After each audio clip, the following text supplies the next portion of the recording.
త్రిపురవాచినం కర్ణామూర్తి స్వరూపం సర్వరోగ దోஷ நிவாரணம் ஸ்ரீ சாய்நாதன் தரிசனம். ஓம் சாய்ராம். என் அன்பு குழந்தைகளே, நீங்கள் என்னை மிகவும் நேசிக்கிறீர்கள். இது எனக்கு மிகுந்த மகிழ்ச்சியை தருகிறது. நான் என் குழந்தையை எப்போதும் பாதுகாக்க விரும்புகிறேன். நான் அவரை மிகவும் பாதுகாக்க விரும்புகிறேன். வாழ்க்கையில் பல சிரமங்களை சந்தித்த பிறகு நீங்கள் மிகவும் கவலைப்படுகிறீர்கள் என்று நான் நம்புகிறேன். மிக விரைவில் நான் உங்களை நீங்கள் அடைய முடியாத அளவுக்கு சிறந்த உயரத்திற்கு உயர்த்தப் போகிறேன். ஆனால் நான் எப்போது அதை சொல்வேன் என்று நீங்கள் நினைக்கவில்லை. கடந்த காலத்தை கொஞ்சம் திரும்பி பாருங்கள். எத்தனை சிரமங்கள், எத்தனை பிரச்சனைகள் நீங்கள் கடந்து வந்தீர்கள்.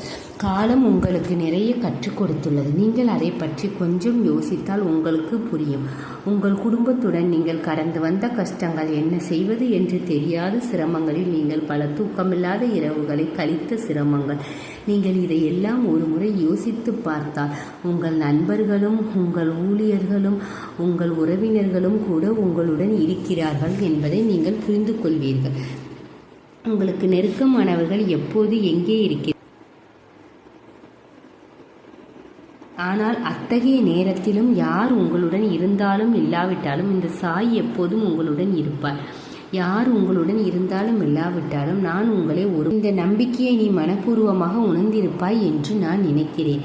உங்களுடைய சுமைகளை நான் சுமப்பேன். அந்த சுமையையும் நான் சுமப்பேன். சோதனைகள் வரும்போது, சிரமங்கள் வரும்போது நான் உங்கள் தோளில் தட்டி கொடுத்து தீர்வை காண்பிப்பேன். நான் அங்கே இருப்பேன். அது உன் தவறு என்று சொன்னார்கள், உன்னை எதிர்த்து பேசினார்கள், உன்னை அவர்கள் முன் நல்ல நிலையில் நிற்க வைப்பேன். உன் கடன்கள் அனைத்தும் அடைக்கப்படும் வகையில் உன்னை ஆசீர்வதிப்பேன்.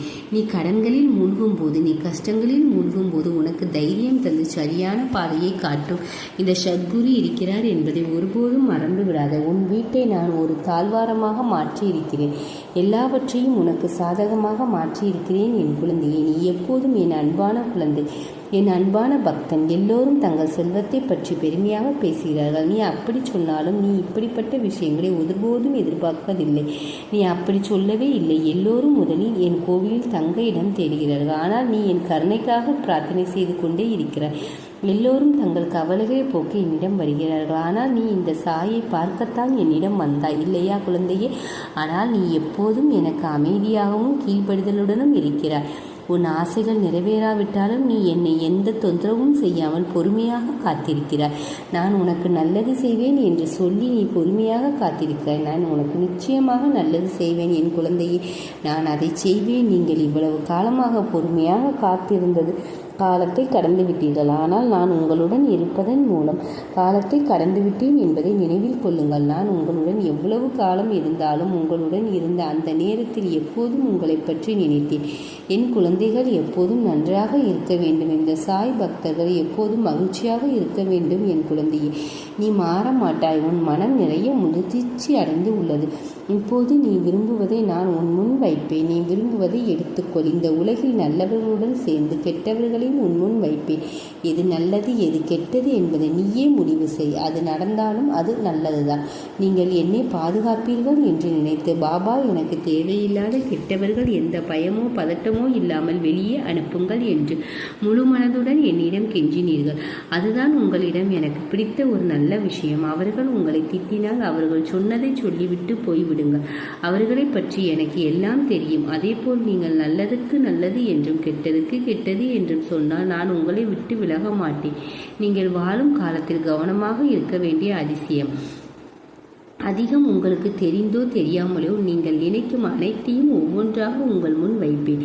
யோசிப்பது நல்லது, எடுப்பது நல்லது, ஆனால் அதை உங்கள் கைகளில் விட்டு விடுகிறேன். நீங்கள் சந்தித்த சிரமங்களுடன் உங்களது வாழ்க்கையின் முடிவு நிச்சயமாக வந்துவிட்டது. நீங்களே அந்த முடிவுக்கு ஒரு மகிழ்ச்சியான முடிவை கொடுக்க வேண்டும்.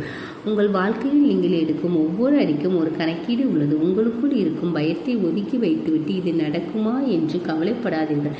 கவலைப்படுவதற்கு பதிலாக என் பாபா எனக்கு நல்லது செய்வார் என்று தைரியத்தை நிரப்பிக் கொள்ளுங்கள். எதுவும் நடக்காது என்று நம்புங்கள். இந்த சாயியை நம்புங்கள். என் மீது உங்கள் நம்பிக்கை இன்னும் அதிகரிக்கும். இந்த சாயின் மீது உங்கள் நம்பிக்கை அதிகரிக்கும் போது நீங்களே ஒரு தைரியமாக மாறுவீர்கள். நீ நிற்பாய். உனக்கு எதுவும் நடக்காது. உன் கவலைகள் எல்லாம் எனக்கு தெரியும். நான் எல்லாவற்றுக்கும் முற்றுப்புள்ளி வைப்பேன். அதுவரை கொஞ்சம் பொறுமையாக இரு. நான் நிச்சயமாக வருவேன். குழந்தை, எனக்கு எல்லாம் முடிந்துவிட்டது என்று நினைக்காதே. மிக விரைவில் உன் வாழ்க்கை ஒரு நல்ல பாதையில் செல்லும்.